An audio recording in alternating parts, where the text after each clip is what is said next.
Hey guys, listen, I think a lot of us out there, we spend our lives chasing the next thing.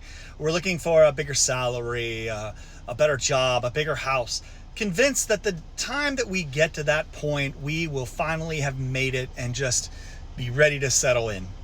Well, today we're talking about contentment, and we're in Philippians chapter 4, verse 11, where Paul is telling us about this contentment here. And he says, I am not saying this because I am in need, for I have learned to be content, whatever the circumstances here.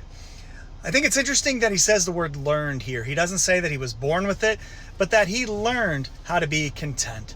If somebody like Paul, who when he was in prison, and prison was difficult right at the time. He didn't know when he was going to eat. He didn't know if he was going to be beaten. Just constant trouble that he was in at the time, right? If he was able to find contentment when he was in the middle of all of that, I certainly ought to be able to learn contentment in my current situation.